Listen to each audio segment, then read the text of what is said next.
So here we have the Mercedes-Benz A180 on a 66 plate. I'm going to start off firstly by showing you around the outside of the car, and then we'll hop in and run through some controls on the inside of it.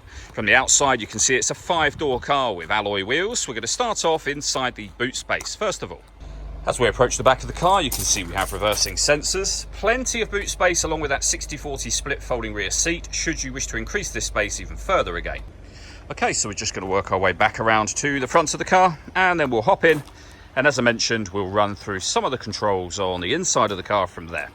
Just briefly before we climb in, I think it's well worth seeing the interior from this exterior point of view. There's plenty to run through on the dashboard, so let's hop in and we'll do that now. Okay, now that we're inside the car, we're going to start with the dials first of all. On the left-hand side, we have the speedometer and fuel gauge. On the right-hand side, the rev counter and the coolant temperature gauge. In the centre, the digital readout for the speedometer. You can change that information for various things, including the total miles of this car. They are 57,308.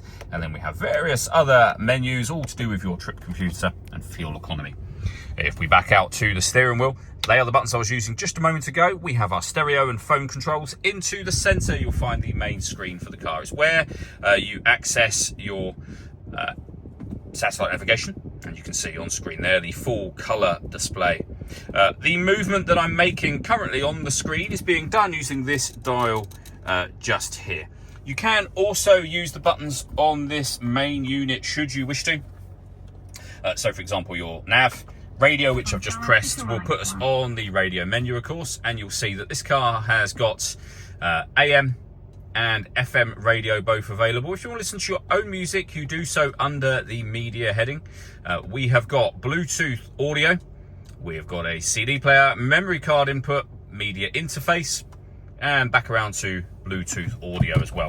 This car has got a full colour reversing camera with guidelines showing you what direction the car is headed in relation to the image shown on the screen. And then working our way back down to this section, we have our CD player, main volume for the stereo, heated passenger and driver seats with 3 different heat settings on each. You can turn your parking sensors on and off, the stop and start on and off, hazard warning lights, and you can change the drive select on the car. Underneath that, we have our dual zone climate control. You can adjust the driver and passenger temperature. You can increase and decrease the fan speed. You can determine what direction you'd like the air distributed in. When you're happy with those settings, that's your air conditioning off, back on again, or hit auto. The car will then take full control for you, which you can hear it doing to maintain those temperatures. Any manual adjustment will override that straight away. We have a storage area inside there, as well as a 12-volt charging socket, the gear lever for your 6-speed manual gearbox, the dial I went through and explained just a moment ago, and then 2 cup holders. You can remove this middle section if you wish to, just to increase that to 1 large storage space.